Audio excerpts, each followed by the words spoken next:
Everyone, আজ কীভাবে 15 মিনিটের মধ্যে বিরিয়ানি কমপ্লিট করে ফেললাম সেটাই তোমাদের সাথে দেখাবো চলো। আর এটা কিন্তু হায়দ্রাবাদি বিরিয়ানি। তো কীভাবে করলাম, হায়দ্রাবাদে যখন গেছিলাম তখন এই হায়দ্রাবাদের বিরিয়ানি প্যাকেটটা নিয়েছিলাম। তো আজকে শুধু মেয়ের জন্যই অল্প করে করছি, যেহেতু দেখবো কেমন হয়। এর মধ্যে প্যাকেটের মধ্যে প্যাকেট করে চাল ছিল, মশলা ছিল, মানে বিরিয়ানিটার আন্দাজে সব কিছু দেওয়া ছিল, মানে চাল আন্দাজে যতটুকু লাগবে ততটুকু। আর দেখো মেয়ের আন্দাজে অল্প একটু মটন নিয়ে নিয়েছিলাম, আর দেখো চালটাকে নিয়ে আমি ভিজিয়ে ফেলবো, কারণ চালটাকে একটু ভিজিয়ে রাখতে হবে, এই চালটা একটু ভিজিয়ে রাখতে হয়। তারপর দেখো এই মাংসের মধ্যে আমি অর্ধেকটা মশলা দিয়েছি, পুরো মশলাটা দিইনি, কারণ বেশি মশলা দিলে ঝাল হয়ে যাবে, তার জন্য অর্ধেকটাই দিয়েছি। আর সামান্য একটু লবণ দিয়ে নিয়েছি। তো দিয়ে এটাকে ভালো করে ম্যারিনেট করে নেবো। ম্যারিনেট করে এটা রাখার দরকার নেই, আমি এটাকে একবারে তেলের মধ্যে বসিয়ে দেবো। তো ওইদিকে আমার কড়াইতে তেল দেওয়া হয়েছে, তেলটা গরম হয়ে গেছে, তার মধ্যে আমি মটনগুলো দিয়ে দেবো। মেয়ের জন্যই শুধুমাত্র করছি, তাই একদমই অল্প করে করছি, আর ওখান থেকে হয়তো একটু টেস্ট করবো ওইটুকুই।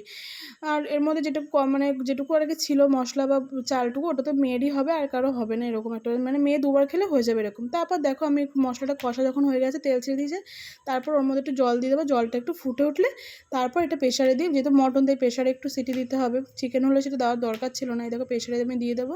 প্রেশারে দেওয়ার পরে একটু সিটি দিয়ে নেবো, কারণ নয়তো সেদ্ধ হবে না। আর যে গোটা গরম মশলাটা ছিল, এদিকে আমি ভাতের জল বসিয়ে দিয়েছি, আর গোটা গরম মশলাটা ওর মধ্যে দিয়ে দিয়েছি। তারপর ভাতটা যখন একটু লবণও দিয়ে দিয়েছি, যেহেতু চালের মধ্যে একটু লবণ ঢুকতে হবে তার জন্য। আর এখানে দেখো চালটা ফুটে উঠেছে, আমি ভাতটাও দিয়ে দিয়েছি। বলেছিলাম 15 মিনিটে করবো, তাই 15 মিনিটেই কিন্তু হয়ে যাবে এটা। এদিকে দেখো রাইসটাও কমপ্লিট। আর আমি এর ঘি, মানে হাঁড়ির নিচে একটু ঘি দিয়ে নিয়েছি। ঘি দেওয়ার পরে ওপরে একটু ভাত দিয়ে দেবো।